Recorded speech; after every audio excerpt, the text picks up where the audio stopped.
2주 후에 카타르에서 월드컵 축구가 있는데요. 이번에는 그리 응원을 안 한다고 하지요. 이태원 참사의 아픔이 가시지 않은 상태에서 적절치 않다고 판단한 것 같습니다.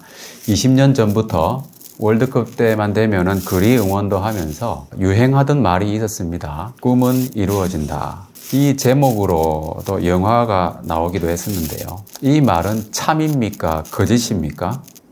꿈은 정말 이루어집니까? 이루어질 수도 있고 이루어지지 않을 수도 있죠. 반은 맞고 반은 틀린 말입니다. 대부분의 말들이 그렇잖아요. 반은 맞고 반은 틀린 거예요. 그래서 이 말은 큰 의미가 없는 말인 거죠. 모든 사람의 꿈이 이루어지면 과연 무슨 일이 일어날까요? 아마도 기괴한 일들이 벌어지겠죠. 사회는 큰 혼란에 빠질 겁니다. 예를 들어서 한 열흘 후에 수능 시험이 있는데요. 다들 목표한 점수가 있을 겁니다. 꿈꾸고 있는 점수가 있을 겁니다. 자기 생각보다 낮은 점수를 꿈꾸는 사람은 없겠죠. 다 높은 점수를 기대합니다. 그런데 그게 다 이루어지면 어떻게 되겠습니까? 상상할 수 없는 일들이 벌어지는 거예요. 또 모든 사람이 좋은 꿈만 꾸는 것은 아니죠. 독재 정권의 지도자는 자기 욕심 때문에 남을 해치거나 또 전쟁을 일으키는 꿈을 꾸기도 하고요. 실제로 요즘은 중국몽이라고 하는 중화 패권주의를 지향하는 꿈도 있는데요. 거기에는 동북공정과 같은 역사 왜곡도 있고 또 대만을 무력으로 통일하고자 하는 그런 살벌한 의도도 포함되어 있습니다. 이런 꿈들은 이루어지면 되겠습니까? 이루어지면 안 되는 거예요. 그리고 누구나 개인적으로도 무섭고 살벌한 꿈을 꾸기도 하잖아요. 악몽을 꾸기도 합니다. 그리고 지저분한 꿈을 꾸기도 하고요. 그런 꿈들이 다 이루어져서 되겠습니까? 그래서는 안 되겠죠. 그래서 꿈은 이루어진다는 이 말은 인간이 꾼 꿈일 때는 거짓입니다.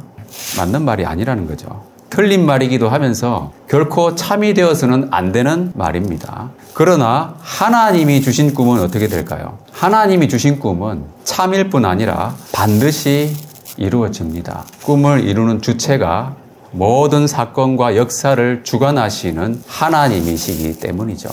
창세기에 나오는 야곱의 11번째 아들 누군지 기억나십니까? 요셉이죠. 요셉이 꿈을 꾸었습니다. 밭에서 곡식을 묵던 자기 형들의 단들이 자기의 단에 절하는 꿈을 꾼 것이죠. 그 꿈 이야기를 했더니 형들이 아주 미워했습니다. 그런데 요셉은 또 비슷한 꿈을 꿉니다. 이번에는 해와 달과 11별이 자기한테 절하는 꿈이었어요. 근데 이것도 이야기를 하니까 그의 아버지도 꾸짖을 정도로 황당한 꿈이라는 거죠. 자기 형들은 그런 이 요셉을 시기해서 죽이려고 하다가 죽이지는 않고 이스마엘 사람들에게 팔아버렸죠. 그리고 몇 번의 인신매매를 당하다가 결국 요셉은 이집트의 친위대장의 종이 됩니다. 거기다가 나중에는 모함을 받아서 감옥에까지 갇히게 되는 거죠. 자기가 꾼 꿈과는 전혀 다른 현실을 맞이하게 된 것이죠. 하나님이 주신 것 같은데 현실은 전혀 다르다는 거죠.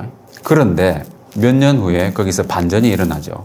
이집트 왕인 바로가 꿈을 2번 꾸는데 그 꿈도 내용이 비슷했어요. 그런데 그것을 요셉이 해석하고 조언을 합니다. 그래서 갑자기 요셉은 이집트의 총리가 되어버리죠. 그리고 나중에 자기 형들이 이집트의 곡식을 사러 왔다가 요셉에게 엎드려 절하는 모습을 보게 됩니다. 전혀 이루어질 것 같지 않던 꿈이 실현된 상황입니다. 그 꿈을 주신 분이 하나님이시고 또 이루시는 분도 하나님이시기 때문이죠. 그리고 이때는 하나님이 바로에게도 꿈을 꾸게 해주셨는데 그 꿈도 이루어졌죠. 그래서 7년 동안에 풍년이 있었고 7년 동안에 또 흉년이 있었습니다. 여기서 한 가지 공통점이 발견이 되는데요. 요셉이 그랬던 것처럼 바로도 비슷한 꿈을 2번 꿨습니다. 그 이유는 하나님이 하실 일을 정하시고 그 최고의 통치자, 제국을 다스리는 1인자한테 하나님이 하실 일을 알려주기 위한 것이었다는 거죠. 오늘 본문 말씀에 나오는 바빌론 왕 느부갓네살의 꿈도 그런 점에서 유사점이 있습니다. 2장 1절에 보면은 느부갓네살이 꿈을 꾸었다고 나오는데요. 우리말은 단수처럼 보이지만 이 꿈에 해당하는 단어가 할로모트라고 하는 것인데 할룸의 복수형입니다. 그래서 영어 성경에서는 dreams, 꿈들, 복수로 번역했습니다. 느부갓네살은 동일한 꿈들을 반복적으로 꿨다는 얘기입니다. 이에 대해서 다니엘은 꿈을 해석하면서 하나님이 정하신 그 미래의 일을 알려주기 위해서, 그 당시에 그 지역을 지배하는 세계 최강의 나라잖아요. 느부갓네살 왕한테 그 일을 알려주기 위해서 하나님이 이런 꿈을 꾸게 하셨다, 이렇게 말한 것이죠. 요셉의 경우하고 비슷하지 않습니까? 그래서 이것도 하나님이 주신 꿈이잖아요. 어떻게 되겠습니까? 이 꿈도 반드시 이루어지는 것이죠. 하나님이 주신 꿈은 이루어지는 거예요. 이 꿈에 대해서 느부갓네살 왕은 번민하기 시작했습니다. 그래서 바벨론의 지혜자들을 다 불러가지고 꿈을 말해달라고 이야기를 하는데요. 그 지혜자들은 뭐라고 하냐 하면 꿈을 알려주면 해석해주겠다, 이렇게 이야기하는 거예요. 그때 느부갓네살이 뭐라고 합니까? 꿈도 알아맞혀봐라. 그래야 너희들이 하는 해석이 진짜인지 내가 알 거 아니냐, 그런 말을 하는 겁니다. 사실 꿈을 알고 나면은 그 해석은 제각각이잖아요. 꿈보다 해몽이 더 좋을 수도 있잖아요. 그래서 왕은 꿈을 알고 난 뒤에 꾸며낸 해석은 듣고 싶지도 않다는 거예요. 그래서 꿈을 가르쳐 주지 않고 꿈과 해석을 알려달라고 요구를 하는 겁니다. 그런데 이 일은 바벨론의 지혜자들이 말한 것처럼 육체와 함께 살지 아니하는 신들 외에는 왕 앞에 그것을 보일 자가 없나이다. 인간의 능력으로는 도저히 해낼 수 없는 일이라는 겁니다. 오직 하나님만이 하실 수 있는 일이라고 다들 말하고 있습니다. 그래서 느부갓네살 왕은 화가 났습니다. 통분했다고 되어 있어요. 그래서 바벨론의 모든 지혜자들을 죽이라고 명령을 내렸죠. 그래서 다니엘과 그 친구들도 그들도 다 죽이려고 찾았습니다. 그런데 다니엘은 이 상황을 알고 친구들과 함께 기도한 후에 하나님의 응답을 받습니다. 그래서 왕의 꿈을 해석하게 되는데요. 다니엘은 이에 대해서 이런 일은 사람이 할 수 있는 것이 아니라 오직 하나님이 하실 수 있는 일이고 하나님이 가르쳐 주신다고 하는 것을 느부갓네살 왕한테 담대하게 이야기를 하고 있습니다. 왕이 물으신 바 은밀한 것은 지혜자나 술객이나 박수나 점쟁이가 능히 왕께 보일 수 없으되 오직 은밀한 것을 나타내실 이는 하늘에 계신 하나님이시다. 우리의 힘으로 안 되는 일이 닥쳤을 때 여러분 어떻습니까? 위기잖아요. 근데 위기는 동시에 기회가 될 수도 있잖아요. 그때는 하나님의 능력을 경험할 수 있는 좋은 기회라는 겁니다. 내 힘으로 안 되는 어떤 상황이 닥쳤을 때 낙심하지 말고 하나님께 기도해야 할 것입니다. 그러면 지금부터는 느부갓네살의 꿈에 대해서 살펴보도록 하겠는데요. 우선 31절부터 33절까지 다 같이 읽어보겠습니다. 시작. 왕이여, 왕이 한 큰 신상을 보셨나이다. 그 신상이 왕의 앞에 섰는데 크고 박새가 매우 찬란하며 그 모양이 심히 두려우니 그 우상의 머리는 순금이요 가죽과 조사는 은이요 배와는 어떻다는 롯이요 그 종아리는 쇠요 그 발은 얼마는 쇠요 얼마는 진흙이었나이다. 느부갓네살이 꾼 꿈은 큰 신상이었어요. 그런데 그 머리부터 발끝까지 재료가 달랐습니다. 그래서 이것을 그림으로 나타내면 이렇게 되는데요. 머리는 순금이라고 했습니다. 그리고 가슴과 두 팔은 은이고요. 배와 허벅지는 놋이고 종아리는 쇠고 발은 쇠와 진흙이 섞인 것이었습니다. 이에 대해서 다니엘이 해석하는 부분을 우리가 오늘 같이 읽었던 본문인데요. 머리는 느부갓네살 왕을 주체로 한 바벨론 제국입니다. 순금처럼 영화로웠던 나라죠. 그리고 뒤이어서 나오는 나라는 메데와 페르시아 제국입니다. 몸통은 하나인데 두 팔이 있잖아요. 같은 민족인데 두 나라로 세워진 그런 메데와 페르시아 제국이거든요. 유사점이 있습니다. 세 번째는 놋과 같은 나라가 온 세계를 다스린다고 했는데 바로 그리스 제국을 나타내는 겁니다. 알렉산더 대왕 이후에 나라가 분열돼서 네 나라로 나뉘는데요. 두 다리로 갈라지는 것은 그 중에서 이제 팔레스타인 지역을 중심으로 서로 엮이는 나라, 이집트에 있는 프톨레미 왕국하고 셀류쿠스 왕국이 반영되어 있는 그런 말씀입니다. 네 번째는 역사상 가장 강력했던 제국, 쇠와 같은 로마 제국을 말하는 것이죠. 그리고 발과 발가락이 쇠와 진흙으로 엮인 것은 바로 서로 섞이지 않는다고 그러잖아요. 독립성을 주장하는 그런 현상을 말하고 있는 것이죠. 이 꿈의 내용을 정리해 보면은 이 신상의 재료하고 제국의 특징들이 서로 닮아 있습니다. 그리고 사람의 신체의 특징하고도 유사점이 있죠. 그래서 이 마지막에는 또 이렇게 되어 있습니다. 다 같이 읽어보겠습니다. 시작. 또 왕이 보신즉 손대지 아니한 돌이 나와서 신상의 새와 진흙의 발을 서서 부서뜨리되 그때 새와 진흙과 녹과 은과 금이 다 부서져 여름찬 그 마당에 저같이 되어 바람에 불려간 것이 없었고 이상을 친 돌은 하늘 이루어 온 세계에 가득하였나이다.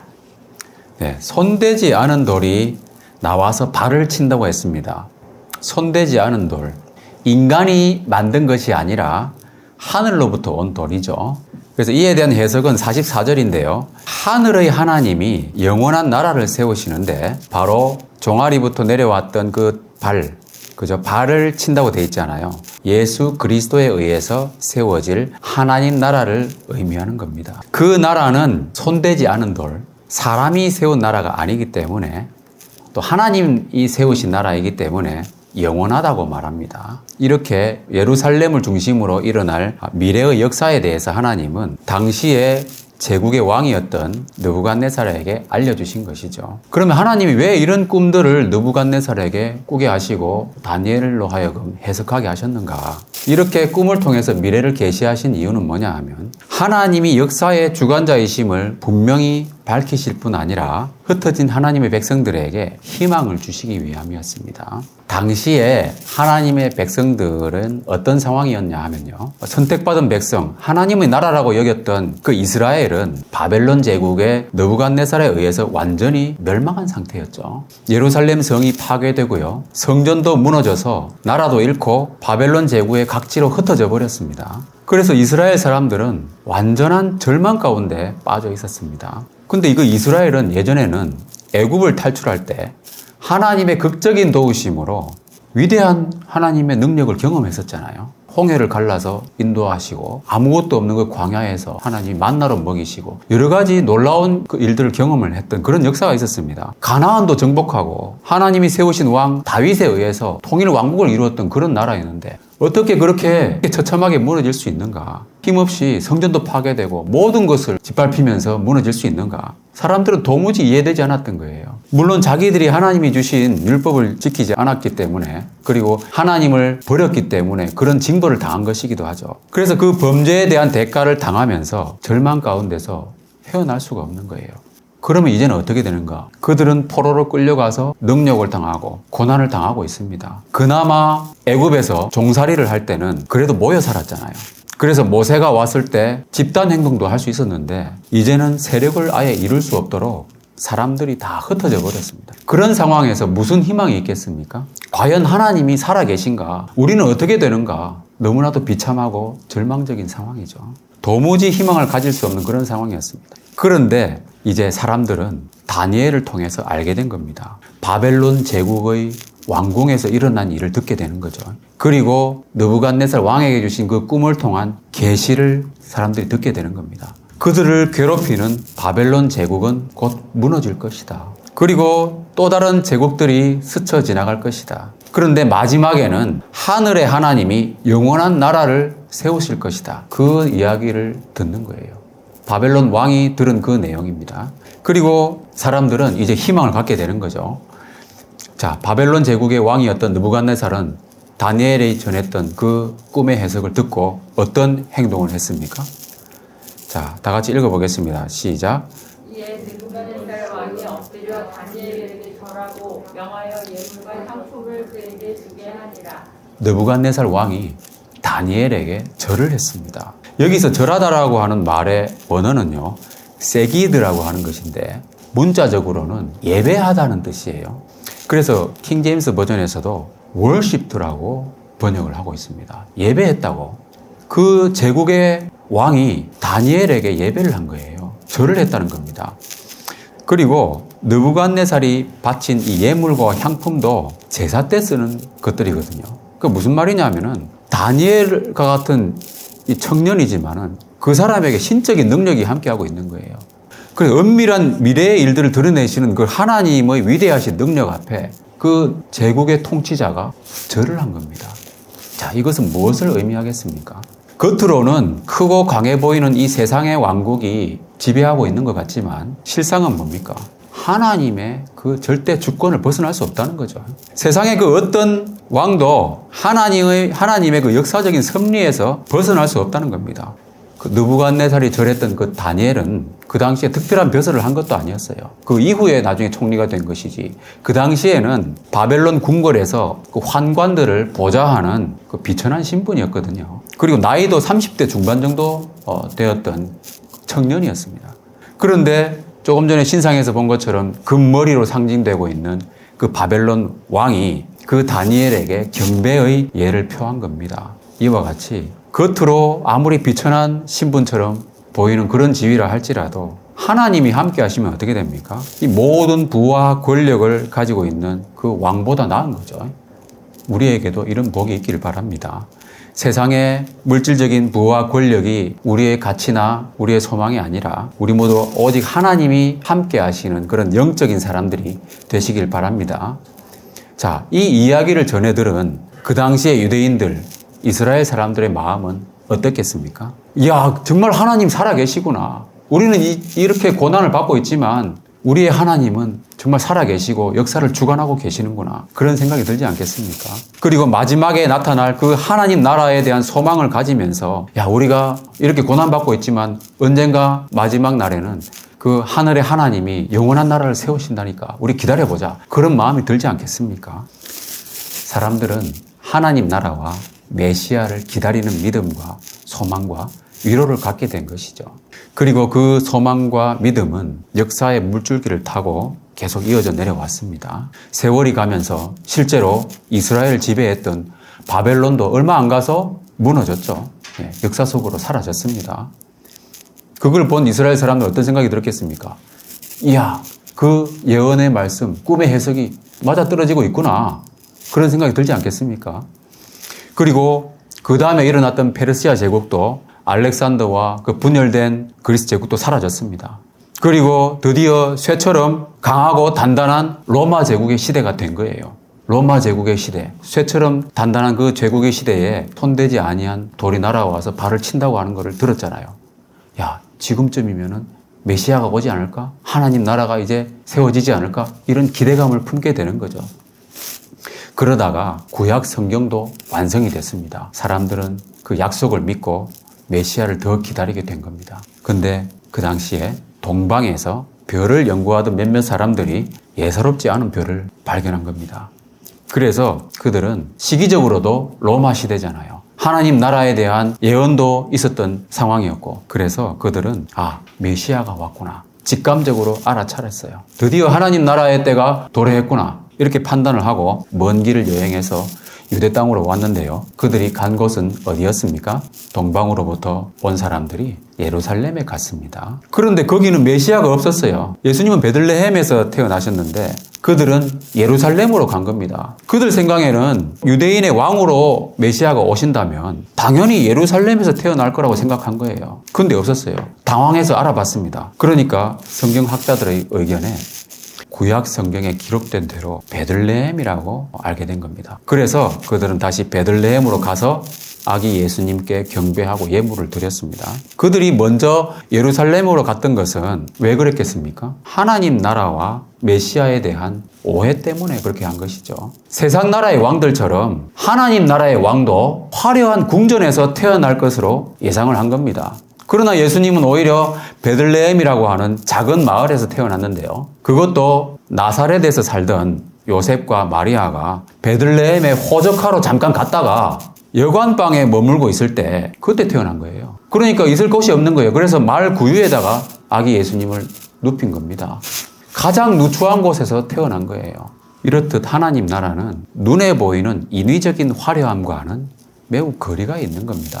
느부갓네살의 꿈에도 이 세상 나라의 역사를 상징하는 그 신상의 모습 어땠습니까? 광채가 매우 찬란하고 그 모양이 심히 두려울 지경이라고 했습니다. 그 재료도 각종 귀금속으로 되어 있잖아요. 금과 구리. 내려오면서 점점 값어치는 떨어지긴 하지만 반면에 하나님 나라로 상징되는 것은 무엇이었습니까? 손대지 아니한 돌이었습니다. 인간이 전혀 다듬지 않은 돌이었습니다. 그런 돌에 무슨 매력이 있겠습니까? 눈에 보이는 아름다움은 찾기가 어려운 거예요. 하나님의 나라는 인위적으로 만들어지는 것이 아니라는 거죠. 자, 출애굽기 말씀에도 제단을 쌓을 때는 다듬은 돌로 쌓지 말라고 말씀하셨어요. 그런데 실상은 여러분 어떻습니까? 하나님을 예배한다고 하면서 겉으로 화려한 건물을 짓는 경우가 많이 있잖아요. 자, 누가복음 말씀을 다 같이 읽어보겠습니다. 시작.